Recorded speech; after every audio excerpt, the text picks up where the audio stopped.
Hello बच्चों, welcome to my channel scoring idea और मैं हूं आपका टीचर सौरभ। बच्चों, आज हम लोग मेजरमेंट ऑफ नेशनल इनकम का जो थर्ड मेथड होता है जिसको हम एक्सपेंडिचर मेथड बोलते हैं, आज हम वो करने वाले हैं। क्योंकि ऑलरेडी हमने 2 मेथड्स कर लिए हैं जिसके वीडियोस पड़े हुए हैं आपके हमारे चैनल पे, और आप उसके लिंक्स जो है मैं वो लिंक्स जो है वो मैं डिस्क्रिप्शन बॉक्स में और आई बटन में दे दूंगा। आप वहां जाके पहले उनको देखिए, फिर उसके बाद इस वीडियो पे आइए और वीडियो को पूरा देखिए ताकि आपको सारे कॉन्सेप्ट्स जो है वो सिस्टमैटिकली समझ में आ जाएं। तो बच्चों, आज बिना किसी देरी के हम लोग शुरू करते हैं। देखिए, हमारा जो थर्ड मेथड है बच्चों वो है एक्सपेंडिचर मेथड, जो कि बेसिकली इसका जो अप्रोच है वो एक्सपेंडिचर को लेके है बेसिकली।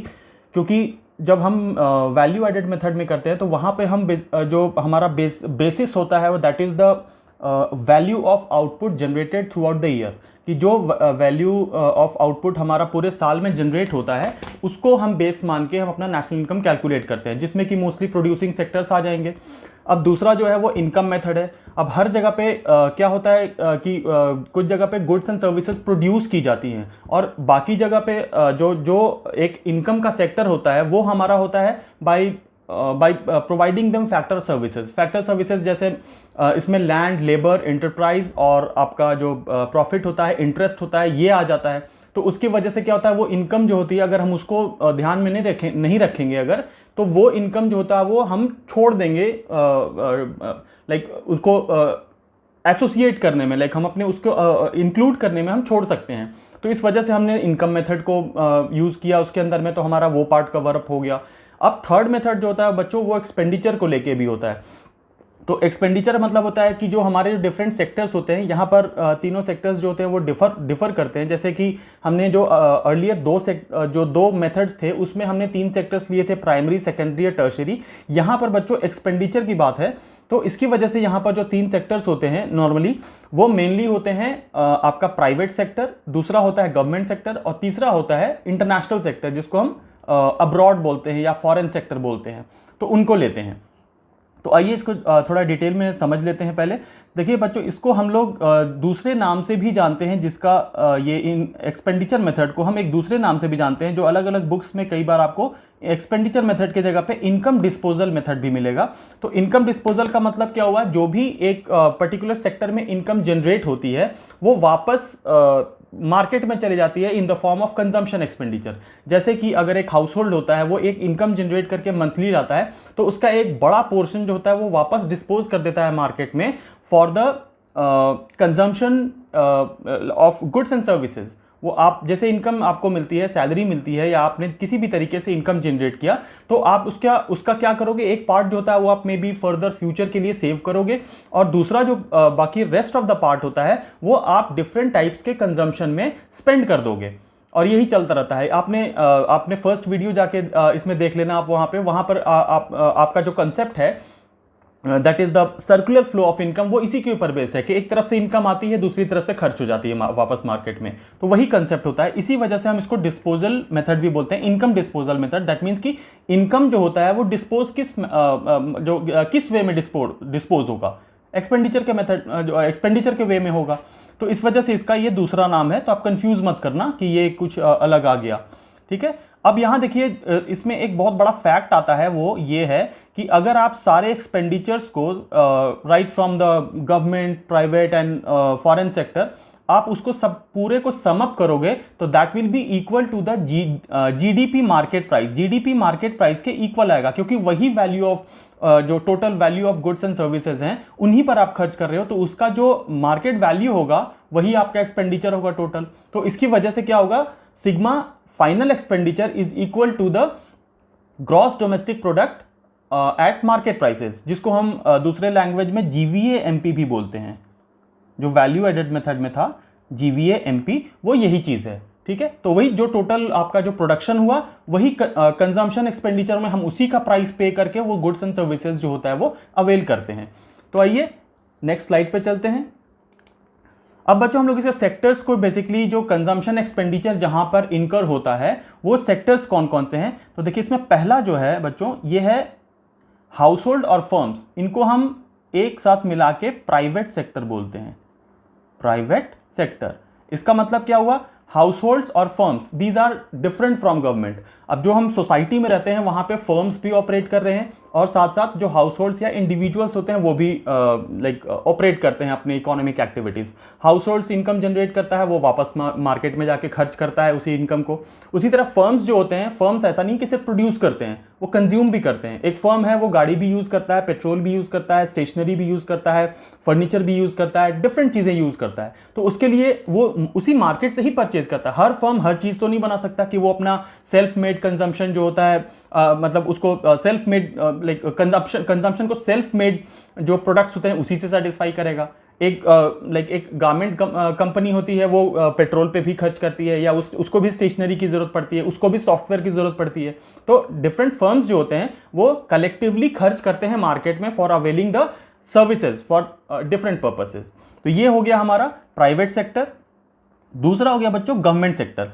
अब गवर्नमेंट जो होता है ये टोटली हम इसको गवर्नमेंट या पब्लिक सेक्टर बोलते हैं, पब्लिक सेक्टर, जिसमें गवर्नमेंट के सारे कंजम्पशन एक्सपेंडिचर आ जाते हैं। अब गवर्नमेंट के एक्सपेंडिचर जो होता है वो दो टाइप्स के हो सकते हैं। एक जो होता है वो वेलफेयर के लिए होता है, दूसरा जो होता है वो प्रॉफिट मोटिव के लिए भी होता है, because there are some public sector services जो गवर्नमेंट जनरेट करती है, या पब्लिक सेक्टर कुछ इंडस्ट्रीज हैं जो गवर्नमेंट रन करती है, तो वहाँ से भी उनको प्रॉफिट आता है। जैसे कि हम रेलवेज देख सकते हैं, ऐसे बहुत सारे गैस एंड और उनके हैं कोल फील्ड्स हैं, इनसे गवर्नमेंट अर्न करती है।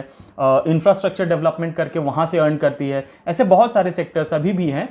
Even after the privatisation government के पास अभी भी बहुत सारे ऐसे सेक्टर्स हैं जो प्योरली गवर्नमेंट अपने अंडर में रख के रन करती है, तो वहाँ से उनको प्रॉफिट्स भी आते हैं। तो इसलिए दो टाइप के होते हैं गवर्नमेंट के एक्सपेंडिचर। एक जो होता है एक्सपेंडिचर वो वेलफेयर के लिए होता है, और एक जो होता है वो होता है आपका रेवेन्यू जनरेशन के लिए। और थर्ड सेक्टर बच्चों ये आता है फॉरेन सेक्टर, जिसको हम इंटरनेशनल सेक्टर भी बोल सकते हैं। अब जैसे देखिए बच्चों, फॉरेन टूरिस्ट जो होते हैं वो जब इंडिया आते हैं हमारे यहाँ घूमने के लिए, तो वो डिफरेंट टाइप के गुड्स एंड सर्विसेज में उनको अवेल करते हैं, कंज्यूम करते हैं, और उसके बदले वो पे करके जाते हैं। अब जैसे कि अगर कोई एक फॉरेनर हमारे पास आता है तो वो सबसे पहले तो आपके यहाँ आएगा तो वीज़ा चार्जेस देता है। फिर उसके बाद यहाँ पर आने के बाद उसको एक होटल चाहिए रहने के लिए, या फिर कोई टूर एजेंसी जो होता है उसको हायर करता है, वो गाइड लेता है, वो यहाँ खाना खाता है, रूम्स लेता है होटल में, ट्रैवलिंग एक्सपेंसेस पे करता है, रेंट देता है कई जगह पे, कहीं पर फेयर पे करता है। तो ऐसे बहुत सारे सर्विसेज और गुड्स जो होते हैं वो कंज्यूम करता है। तो वो हमारे डोमेस्टिक टेरिटरी में ही जनरेट किया हुआ सारे सर्विसेज एंड गुड्स होते हैं। तो वो पैसा कहाँ आएगा? हमारे इकोनॉमी में आता है। दैट मीन्स कि वो domestically generated products are basically earning money from the foreign sector। वो हमारे फॉरेन सेक्टर से पैसा आ रहा है। तो इसी तरह, और ये चीज़ हमारे लिए ही नहीं है, पूरे वर्ल्ड के लिए। हमारे लोग भी वहाँ जाते हैं तो वहाँ की इकोनॉमी में कंट्रीब्यूट करते हैं, तो उसको वो लोग जो है वो हमारे लिए, मतलब वो अपने लिए उसको फॉरेन सेक्टर मानते होंगे। तो ऐसा ये तीन सेक्टर्स जो होते हैं, यहीं पर आपका कंजम्पशन एक्सपेंडिचर होता है। तो हम बेसिकली जब नेशनल इनकम कैलकुलेट करते हैं तो ये तीनों सेक्टर्स के सारा जो समेशन होता है आपका जो टोटल एक्सपेंडिचर का, उसको एक जगह इकट्ठा करते हैं, और उसको फिर हम प्रोसेस करते हैं, फर्दर कैलकुलेट करते हैं एस्टिमेट करने के लिए कि हमारा एक फाइनेंशियल ईयर में टोटल नेशनल इनकम क्या बनेगा। तो चलिए नेक्स्ट पे पहुंच जाते हैं। ये आ गए हम यहाँ। अब देखिए बच्चों, इसमें हम लोग उसको डिटेल में पढ़ेंगे। ये तो हमने सेक्टर्स पढ़ लिए। अब उन सेक्टर्स में बेसिकली उनकी क्रिटिकलिटीज़ क्या क्या की हैं, क्या क्या चीज़ें उनमें बहुत इंपॉर्टेंट टर्म्स हैं जो आपको समझना पड़ेगा, बिकॉज आपको लास्टली न्यूमेरिकल सॉल्व करने हैं और बहुत सारे मल्टीपल चॉइस क्वेश्चंस जो होते हैं उनके आंसर्स देने हैं। तो इसलिए आपको हर चीज़ डिटेल में पता होनी चाहिए, अदरवाइज आप जानते हुए, पूरे कॉन्सेप्ट को समझे हुए भी कुछ चीज़ें आप मिस कर दोगे और आपके मार्क्स चले जाएंगे। तो हमें ऐसा नहीं करना है। तो देखिए, सबसे पहले जिसमें हम लोग जब कैलकुलेशन करते हैं तो ये 4 टर्म्स बच्चों आपको यूज़ होगा मेन फॉर्मूला में। ये 4 टर्म्स जो होते हैं वो आपको यूज़ करने हैं। पहला हो गया बच्चों पी से, यहाँ देखिए हम देखते हैं PFCE। PFCE stands for, P से होता है हमारा प्राइवेट, जो हमने बात किया। उसके बाद F से होता है बच्चों फाइनल मतलब होता है फाइनल कंजम्पशन एक्सपेंडिचर। किसको बोलते हैं? वो एक्सपेंडिचर जो फाइनल गुड्स के ऊपर हम खर्च करते हैं, स्पेंड करते हैं। वो एक्सपेंडिचर जो होता है फाइनल गुड्स के ऊपर में, उसको बोलते हैं हम फाइनल। तो यहां पर फाइनल आ गया, तो क्या हो गया हमारा? ये हो गया हमारा private final. C is for consumption and E for expenditure, यानी प्राइवेट जो सेक्टर होता है उसका फाइनल एक्सपेंडिचर ऑन कंजम्पशन, ये हमारा पीएफसीई हो गया। ठीक है, इसमें कौन कौन से होंगे? हाउस होल्ड्स प्लस फर्म्स, और दूसरा हो गया बच्चों, अच्छा ये हाउस होल्ड और फर्म्स, हाँ दो, ये इसके अंदर में तो दो ही, यही दोनों आ जाएंगे, इसको मैंने इधर लिखना था, हाउस होल्ड्स और दूसरा हो गया हमारा फर्म्स। ठीक है, ये हमारा हो गया प्राइवेट सेक्टर। इसी तरह बच्चों अब यहाँ नेक्स्ट पे आते हैं, तो ये बाकी से फाइनल कंजम्पशन एक्सपेंडिचर तो सेम है। जी इज़ फॉर गवर्नमेंट, तो यहाँ पर गवर्नमेंट के सारे एक्सपेंडिचर जो हमने बात किए कि जैसे जो एडमिनिस्ट्रेशन में, आपके डिफेंस सर्विसेज में, आपको सर्विसेज देने में, वेलफेयर के लिए, कंस्ट्रक्शंस के लिए, बहुत सारी चीज़ें होती हैं जो गवर्नमेंट को स्पेंड करना पड़ता है, जो भी प्रोडक्टिव अनप्रोडक्टिव दोनों, तो हर टाइप के जो इसमें एक्सपेंडिचर होता है गवर्नमेंट का ऑन पब्लिक हमारे लिए, वो सारा इसके अंदर में आ जाता है। गवर्नमेंट ऑफिसेज को रन करना, एडमिनिस्ट्रेशन को मेंटेन करना, लॉ एंड ऑर्डर को मेंटेन करना, कोर्ट्स रन करना, डिफेंस सर्विसेज, हर चीज़ इसके अंदर आ जाती है। फिर थर्ड सबसे मेजर पार्ट होता है बच्चों, ये बहुत ध्यान से समझिएगा, ये होता है जीडीसीएफ। जीडीसीएफ का मतलब होता है, जी से होता है आपका ग्रॉस, ठीक है, डी से होता है बच्चों डोमेस्टिक। आपको नाम समझ में आते ही समझ में आ जाएगा कि ये ऑलमोस्ट क्या चीज़ होगी, डोमेस्टिक। सी से हो गया ग्रॉस डोमेस्टिक, सी से होता है बच्चों कैपिटल, और एफ से होता है बच्चों फॉर्मेशन। ठीक है, तो यहां पर आपको ग्रॉस समझ आ गया होगा, डोमेस्टिक समझ में आ गया होगा। अब ये बात है कि कैपिटल फॉर्मेशन क्या होता है। कैपिटल फॉर्मेशन, कैपिटल गुड्स आप याद करो, आपने पहले पढ़ा है, जो हमने डिस्कस किया हुआ है अपने पिछले वीडियोस में, वो आप अगर नहीं देखा है आपने, या आपने इग्नोर कर दिया था उस टाइम पे, तो आप फिर से जाके उसको देख लीजिएगा।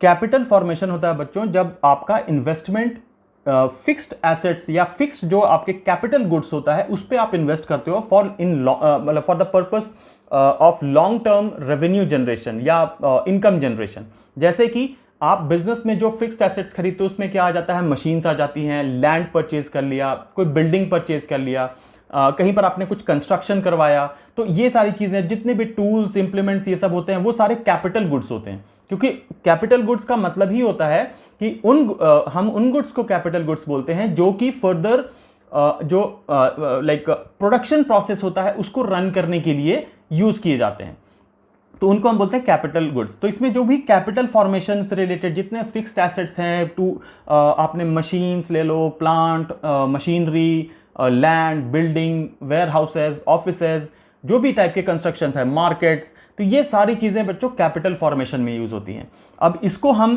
दो पार्ट्स में डिवाइड करते हैं, GFCF। अब ये क्या हो गया बच्चों, ग्रॉस, इसको बोलते हैं ग्रॉस, जी से जहां पर आ रहा है ये ग्रॉस है, ये है फिक्स्ड कैपिटल फॉर्मेशन। अब यहां देखिए, जो अभी हमने बात किया था फिक्स्ड कैपिटल, मतलब वही हुआ जो हमने मेन चीज रखा, जो बिल्डिंग्स, मशीनरी, जो factors of fixed factors of production है, वो आपका पार्ट आ गया। लेकिन ये दोनों मिलके ही बनता है हमारा GDCF टोटल। अब इसके साथ एक और चीज हमको देखना पड़ता है, ये पार्ट जो इन्वेंट्री इन्वेस्टमेंट होता है। अब इन्वेंट्री के बारे में कॉमर्स के स्टूडेंट्स बहुत अच्छे से समझ जाते हैं, बट ह्यूमैनिटीज़ वाले थोड़ा सा उनमें समझने में दिक्कत आती है कि बिकॉज उनके पास अकाउंट्स नहीं होता है।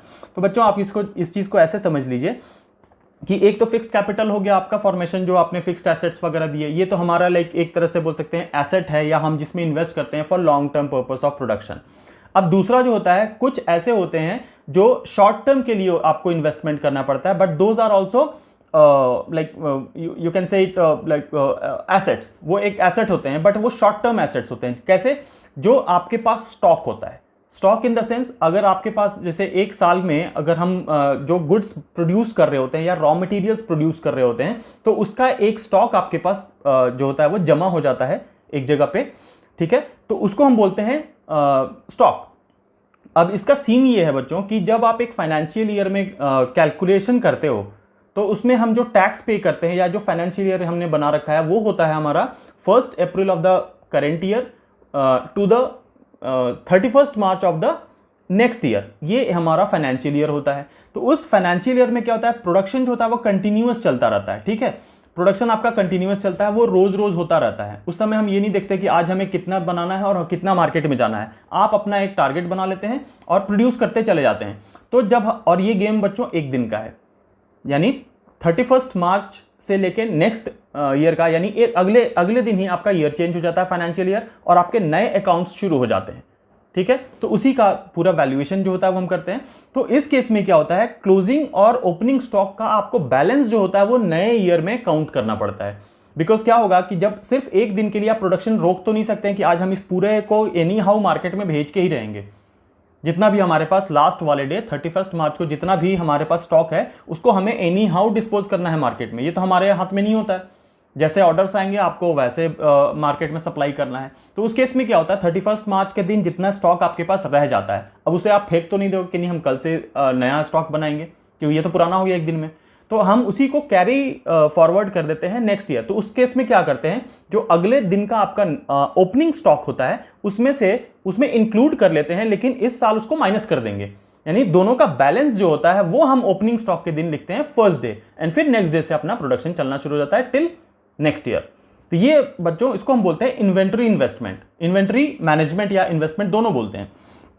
तो यहां पर वो आ जाता है। तो जब हम GDCF कैलकुलेट करते हैं बच्चों, तो उसमें दो चीजें आ गई, यानी ये दोनों जो होता है ये फैक्टर हो जाते हैं। अब GFCF जो है इसके भी 3 फैक्टर्स हो गए, यानी गवर्नमेंट जो तो फिक्स्ड कैपिटल जब इन्वेस्ट करती है तो उसमें क्या क्या चीजें आ जाती है। तो पहला हो गया बच्चों बिजनेस फिक्स्ड इन्वेस्टमेंट, यानी गवर्नमेंट जो रेवेन्यू जनरेशन करने के लिए या जो बिजनेसेस होते हैं उन पे खर्च करती है, तो वो रेवेन्यू जनरेशन के लिए होता है। तो एक तरह हो गया बिजनेसेस के ऊपर में जो इन्वेस्टमेंट होता है, जो फर्दर मल्टीप्लाई करेगा आपके इन्वेस्टमेंट को, बिजनेस अपॉर्चुनिटीज जो होंगी। फिर दूसरा होता है बच्चों रेसिडेंशियल कंस्ट्रक्शन इन्वेस्टमेंट। ये दोनों साइड से होता है, प्राइवेट का भी होता है, गवर्नमेंट का भी होता है। तो इस केस में क्या होता है, रेसिडेंस जो लाइक हम देखते हैं PM आवास योजना एंड ये जो बहुत सारे चलते रहते हैं, फिर प्राइवेट बिल्डर्स जो होते हैं वो बना रहे हैं, तो वो सब क्या है, बहुत लॉन्ग टर्म इन्वेस्टमेंट्स है। एक बिल्डिंग बनेगी तो वो कई सालों तक चलेगी कंटिन्यूअस, तो वो करंट ईयर में काउंट किया जाएगा, लेकिन वो हर साल काउंट नहीं होता है। तो इस केस में क्या होता है, वो हम फिगर लेते हैं रेसिडेंशियल कंस्ट्रक्शन इन्वेस्टमेंट का। और थर्ड जो लेते हैं बच्चों gross public investment. Public investment का मतलब होता है जो पब्लिक गुड्स के ऊपर होता है, जैसे कि जिसको पब्लिक जो होती है वो कॉमनली यूज करती है, जैसे रोड्स हो गए, डैम्स हो गए, पार्क्स हो गए, हॉस्पिटल्स बिल्डअप कर रहे हो आप, एजुकेशन के सेक्टर में आप स्कूल्स, कॉलेजेस, यूनिवर्सिटीज बना रहे हो, इस टाइप के जितने भी पब्लिक से रिलेटेड आपका जो इन्वेस्टमेंट है that is for welfare of the society and also for the development of the country. ये 3 टाइप के इन्वेस्टमेंट होता है वो आपका GFCF में आता है। ये तीनों फिक्स्ड कैपिटल है, क्योंकि आप अल्टीमेटली फिक्स्ड एसेट्स जो होते हैं वो क्रिएट कर रहे हैं और वो लॉन्ग टर्म में कंट्री की इकोनॉमी को सर्व करेंगे, ठीक है। और उसके साथ हम यूज करते हैं इन्वेंट्री इन्वेस्टमेंट, जिसमें हम क्लोजिंग और ओपनिंग स्टॉक, क्योंकि जो स्टॉक होता है बच्चों वो एनी हाउ आपका एसेट है, मतलब अगर वो आज के डेट में स्टॉक है तो कल के डेट में वो लिक्विड एसेट में कन्वर्ट हो जाएगा, क्योंकि जैसे ही आप मार्केट में भेजोगे वो मनी जनरेट करके आपको दे देगा। तो उसको हम स्टॉक मानते हैं, शॉर्ट टर्म में होता है, क्योंकि स्टॉक कोई सालों साल रखने की चीज तो होती नहीं है। आपका अगर ज्यादा होगा तो वो विद इन अ ईयर जो होता है वो लिक्विडेट हो जाएगा।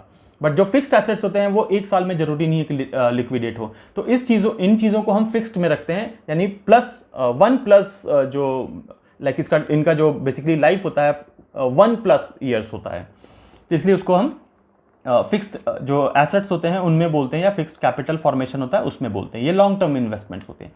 और बच्चों फिर नेक्स्ट आता है हमारा लास्ट फैक्टर, जिसको हम बोलते हैं नेट एक्सपोर्ट्स।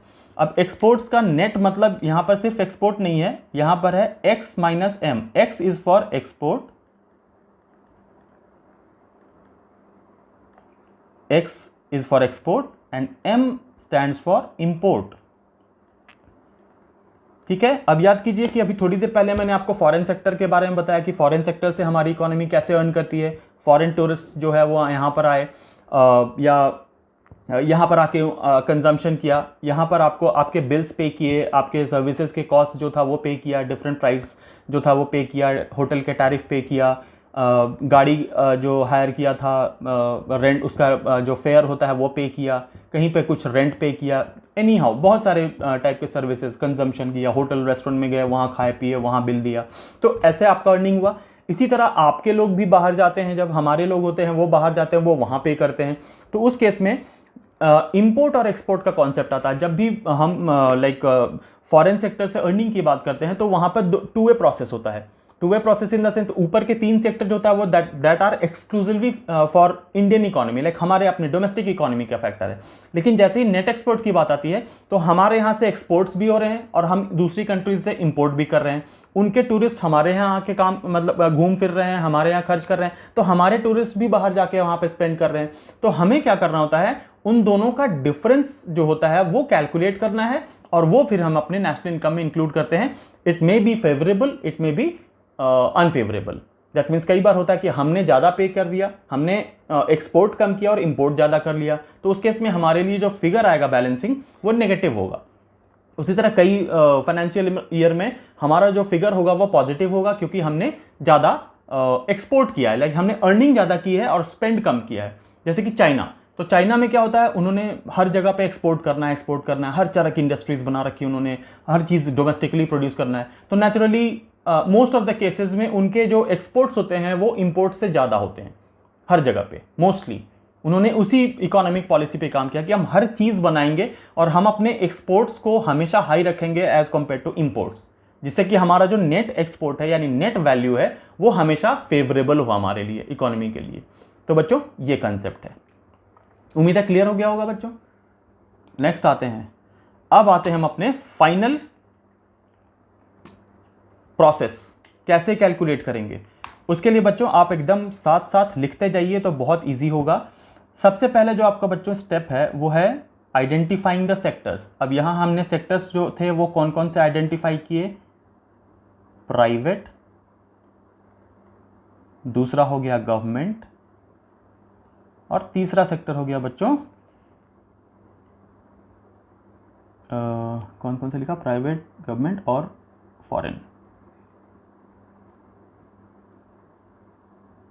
ठीक है, ये 3 सेक्टर्स लेने हैं, ये आइडेंटिफाई कर लिया बच्चों। अब इसको हम क्लासिफाई करते हैं, तो क्लासिफिकेशन में जब हमने ये कर लिया तो हमारा जो मेनली आता है वो क्लासिफिकेशन में क्या क्या आ जाता है।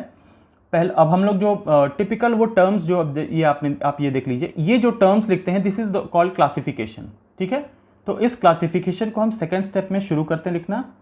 क्या हो गया, पहला हो गया स्टेप, आपको सबसे पहले क्या लेना है, PFCE, पब्लिक ले लिया, सारा कैलकुलेटेड जो फिगर है वो आ गया हमारे पास। अब दूसरे सेक्टर के आएंगे तो हम इसमें ऐड करेंगे GFCE, गवर्नमेंट भी इंक्लूड हो गया।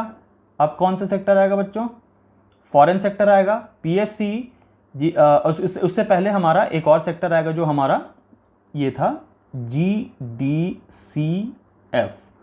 ये तीनों आ गया हमारे, तीनों ये डोमेस्टिक आ गए, ये तीनों डोमेस्टिक सेक्टर्स आ गए। अब फोर्थ जो था बच्चों वो है हमारा नेट एक्सपोर्ट्स, यानी हमने यहां पर फॉरेन सेक्टर को इंक्लूड किया। अब तो कुछ भी नहीं बच गया बच्चों, 3 हमने डोमेस्टिक के लिए लिए और 1 फॉरेन का ले लिया। इसके अलावा ना कोई सेक्टर होता है और ना और कोई जनरेशन ऑफ इनकम का सोर्स होता है, डोमेस्टिक एंड इंटरनेशनल। इसके अलावा कोई अदर प्लैनेट्स तो हमारी इनकम नहीं आ सकती है। तो हमने चारों को कैलकुलेट कर लिया। अब ये जब हम टोटल करेंगे बच्चों तो ये हमारा स्टेप 3 आ जाएगा, डोमेस्टिक इनकम। तो अभी इसमें सबसे पहले जब हम इसको टोटल करते हैं तो क्या निकलता है, डोमेस्टिक इनकम। अब ये जैसे ये हमने कर लिया तो डोमेस्टिक इनकम से पहले हमारे पास जो फिगर आएगा that will B GDP market price. अभी ये हमें डोमेस्टिक इनकम कैलकुलेट करना है। अब GDP मार्केट प्राइस जब हो जाता है तो हमको जो पीछे वाले कॉन्सेप्ट मैंने पढ़ाया था कि हम एक जो एग्रीगेट होता है उससे दूसरे एग्रीगेट पे कैसे जाते हैं, वो वीडियो जाके देखिएगा, national income and related aggregates, उसका भी लिंक इसमें पड़ा होगा। मैं सारे लिंक्स डाल दूंगा इसके अंदर में, आप एक एक करके देखते जाइएगा, आपको सारा समझ में आ जाएगा।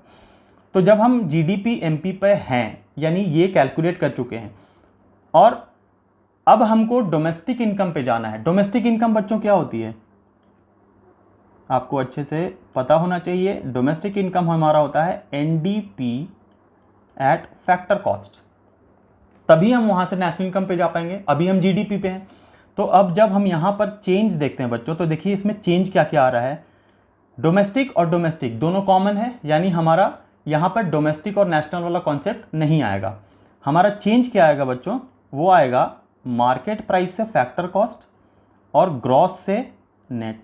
तो जब हम जीडीपी में ग्रॉस से नेट पे जाते हैं तो हम क्या कर देंगे बच्चों, यहां पे माइनस डेप्रिसिएशन डीईपी, और फिर हम मार्केट प्राइस से फैक्टर कॉस्ट पे जाते हैं तो बच्चों यहां हम करेंगे NIT minus net indirect tax, NIT minus. तो ये फाइनल जो कैलकुलेशन होगा वो आपका आ जाएगा NDP at factor cost. Domestic income निकल गया। अब यहाँ से हमें सिंपल काम क्या करना है, डोमेस्टिक से नेशनल पे जाना है। तो एनडीपीएफसी आप ऑलरेडी हो, आपको निकालना क्या है, एनएनपी एट फैक्टर कॉस्ट, ये हमें कैलकुलेट करना है। तो यहाँ अगर हम इन दोनों एग्रीगेट्स में देखें तो मेजर चेंज क्या है, सब कुछ सेम है, सिर्फ आपका डोमेस्टिक से नेशनल है। तो डोमेस्टिक से नेशनल पे जाने के लिए हम क्या करते हैं बच्चों, छोटे से बड़े कॉन्सेप्ट पे जाना है अपने। तो आपको सिर्फ NFIA ऐड कर देना है, तो आपका फाइनल फिगर जो है वो आ जाएगा NNPFC। क्लियर? यानी आप NNPFC का ये फॉर्मूला यूज करते हुए निकालेंगे। ये आपका पूरा मेथड हो गया, स्टेप बाय स्टेप आपको ये सब कुछ बता दिया मैंने कि कैसे कैसे आप स्विच करते हुए एक दूसरे के ऊपर। आप बिल्कुल सेम स्टेप को फॉलो करो irrespective of the questions. Questions के लिए तो मैं अलग वीडियो बनाने वाला हूं जिसमें आपको न्यूमेरिकल्स जो होता है वो हर टाइप के न्यूमेरिकल्स जितने होते हैं मैं पूरी कोशिश करूंगा कि मैं कई बुक्स को मिला के ऐसे क्वेश्चंस लेके आऊं जिसमें कि लाइक वेराइटीज आपकी कवर हो जाए, नहीं कि एक ही टाइप के क्वेश्चंस जो थे करा दिए। वो वीडियो थोड़ी लंबी बनाऊंगा मैं, तो आप फुल प्रिपेयर्ड रहना कि एक बड़ी वीडियो भी आएगी। इसके अंदर में मैं सारे न्यूमेरिकल्स जो होते हैं जितने टाइप अलग अलग टाइप्स के मोस्टली होंगे वो मैं डिफरेंट 2-3 बुक्स को कंसीडर करते हुए बनाऊंगा वो मैं अपना लिस्ट, और उन्हीं न्यूमेरिकल्स को मैं एकदम थॉरोली समझाते हुए कराऊंगा। तो आपको बिल्कुल कॉन्सेप्ट में कहीं भी कोई दिक्कत नहीं आएगी। आपका सिर्फ इतना काम है कि आप इसके पहले के वीडियोस जो हैं बच्चों वो जाके आप देख लेना, एकदम सिस्टमैटिकली उसको पूरा गो थ्रू कर लेना, और आप नोट्स लिखना चाहो आप उसको नोट्स में बना के रख लेना। क्योंकि अब देखिए हर एक पॉइंट ऑफ व्यू से आपको देखना पड़ेगा, बिकॉज हम अभी जो पॉलिसी नई आ गई है, मल्टीपल चॉइस क्वेश्चन बच्चों कहीं से भी बनाए जा सकते हैं, कहीं से भी बनाए जा सकते हैं, any corner of the like chapters page, किसी भी लाइन से बन सकता है, किसी भी पेज से बन सकता है, किसी भी टॉपिक से बन सकता है, किसी भी न्यूमेरिकल से बन सकता है। तो आपको एकदम थॉरोली पढ़ना है, इसलिए आप एकदम स्टेप बाय स्टेप चलोगे तो आपको कभी दिक्कत नहीं आएगी। अगर आप रैंडम और शफल्ड वे में चलोगे कि पहले ये मेथड कर लिया फिर उसके बाद एग्रीगेट्स पढ़ने चले गए, तो उस केस में आपको बहुत बार कंफ्यूजन हो जाती है। आप वैसे मत करो, आप स्टेप बाय स्टेप उठा के चलो, आपको कहीं कोई दिक्कत नहीं आएगी। अब यहाँ पर बच्चों एक और मेन चीज़ है जो आपको समझना है, वो कई बुक्स में आपको नहीं मिलेगा, और सिर्फ अभी तक मैंने देखा है एक दो ही बुक में वो जो केस है वो दिया हुआ होता है न्यूमेरिकल्स में। अब इसमें आप एक चीज़ फटाफट नोट कीजिए जो मैं यहाँ लिख रहा हूँ, और वो बहुत ध्यान देने की चीज़ है बच्चों की। ये तो हुआ है बिल्कुल सिंपल मेथड और सिंपल न्यूमेरिकल जो बिल्कुल कॉन्सेप्ट के ऊपर बेस्ड आएगा। अगर सीबीएसई के दिमाग में कुछ खुराफात सूझ गया और उन्होंने थोड़ा सा ट्विस्ट कर दिया, तो वो क्या ट्विस्ट कर सकते हैं मैं आपको बता देता हूँ। अब यहाँ पर आपको ध्यान देने वाली बात है, इस केस में थोड़ा सा आप समझ लीजिए। अब मैं रेड मार्कर यूज़ कर रहा हूँ ताकि आपको अच्छे से दिखे वो चीज़।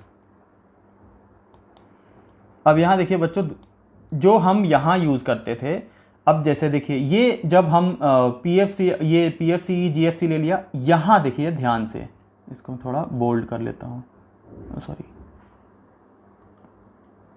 इस चीज़ को ध्यान से देखिए, जीडीसीएफ, ये बहुत ध्यान से देखिए। अगर आपका जीडीसीएफ है यानी ग्रॉस डोमेस्टिक कैपिटल फॉर्मेशन, ये दिया हुआ है, तब तो सेम यही मेथड यूज होगा। बट कई बार कुछ क्वेश्चंस में मैंने देखा है ये क्या करते हैं, वो आप यहाँ पर नोट कीजिए बिल्कुल, और ये आपको लिखना ही होगा। तो अब मैं एक लाइन यहाँ लिख रहा हूँ, आप लिखते जाइए हम मेरे साथ। If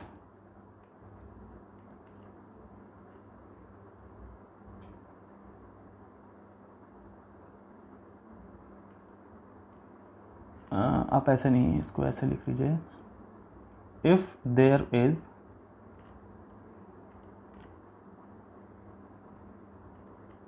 NDCF in place of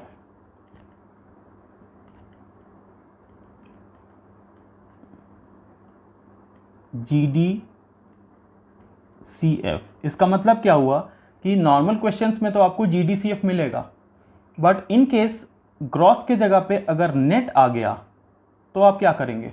फिर आप यही अगर फॉलो कर देंगे तो रॉन्ग हो जाएगा, क्योंकि जब आप यहाँ पर वो फॉर्मूला जो NDCF यूज़ करोगे तो उस केस में GDCF के जगह NDCF आ जाने की वजह से जो आपका आउटपुट है उसमें क्या चेंज आएगा, दैट मीन्स कि जो कैलकुलेट होगा वो क्या चेंज आएगा। अगर GDCF के जगह पे NDCF आ गया तो जो आपका ये GDP मार्केट प्राइस निकल रहा था उसकी जगह पे क्या कैलकुलेट होगा? The output will be